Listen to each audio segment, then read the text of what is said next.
We're averaging about 300 mass shootings a year. No other country comes close. So yes, this is up. And if we don't call it out for what it is, if we're not able to speak clearly, if we're not able to act decisively, then we will continue to have this kind of bloodshed in America. And I cannot accept that. Well, that was Democratic presidential candidate Beto O'Rourke using some blunt language there to call out lawmakers over America's gun laws in the wake of Saturday's shooting spree in West Texas that left 7 people dead. This as Democratic leaders urge Senate Majority Leader Mitch McConnell to take up gun control legislation. Alex Vogel is a former general counsel for the National Republican Senatorial Committee and former deputy counsel for the Republican National Committee. Joel Rubin worked in the Obama State Department and was a senior aide to former Senator Tom Harkin. Good morning to both of you, Alex and Joel, and thank you for being here. Good morning. Good morning. Alex, I'll start with you first. What sort of appetite is there within the Republican Party for some sort of change to our gun control laws?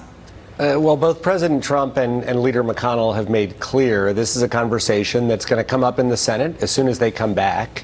The question as to appetite, I think, is not one of whether or not they're willing to have that conversation. To me, in order for that to be a productive conversation, the question is whether that will be a political conversation or whether that will be a policy conversation. Joel, so how do you do that? If we can limit this debate, that can be productive. So how do you do that, Joel? How do you have a productive debate? Where are you willing to come to the table with Republicans? Sure. What is it that your party is asking for? Sure. Well, first you have to actually have a debate, and Leader McConnell blew it when he didn't bring the Senate back in a month ago after the shootings in El Paso and Dayton. So now here we are again. This is a repetitive cycle in this country. We have seen mass shootings and gun violence not stop under Mitch McConnell's leadership, nor under President Trump. So Democrats have passed bills in the House. Republicans have supported them. There's bipartisan legislation in the Senate, Manchin Toomey pending. Mitch McConnell has to actually take them up and get a debate going so that we can have floor action in the Senate. But he's not willing to do it, and so we're stuck in this nightmare scenario. So, but September 9th quickly approaching. We're going to see lawmakers return.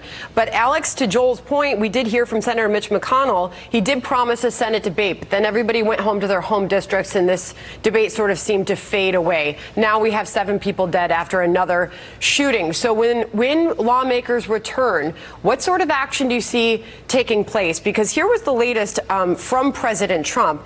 We heard him talk about there was an appetite for background checks. We heard him say really common sense, sensible, important background checks for gun buyers. And that did seem to please some Democrats who were willing, who saw him willing to come to the table on this issue. But then we heard the president say this. If you look at the last 4 or 5, going back even 5 or 6 or 7 years, for the most part, as strong as you make your background checks, they would not have stopped any of it. So it's a big problem. It's a mental problem. It's a big problem. So, Alex, we're left wondering where he stands on background checks, because there seems to be a couple different stories happening there. Look, the president's made clear that's a conversation he wants to have. He's also made the point, which I think is accurate, that this is a multifaceted problem and no one of these is going to be solved by any one solution.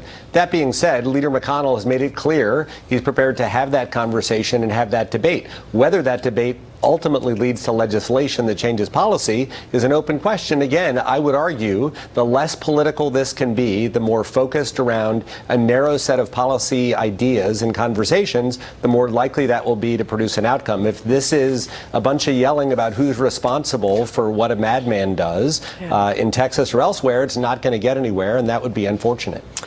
You know, I'll end, Joel, by looking at this latest Quinnipiac survey. This is from August on gun reform proposals. When we do talk about the appetite, here's how those responded. Background checks, 93% of them support that. Gun purchase license, 82%. Red flag laws, which we've heard Republicans talk about, 80%. Assault weapons ban, 60%. So how optimistic are you when lawmakers return that something can and will get done. Final thoughts. Yes, Sandra, you're pointing out some really great numbers there. This is not radical to have gun safety legislation move into Congress. The problem is that Mitch McConnell doesn't want to debate. He's not leaving any room for a discussion in the Senate and forcing all of us to argue at each other when we see overwhelming American support for gun control legislation, gun violence prevention, background checks. He needs to move. All right, I want to let Alex have the last word there. Go ahead, Alex.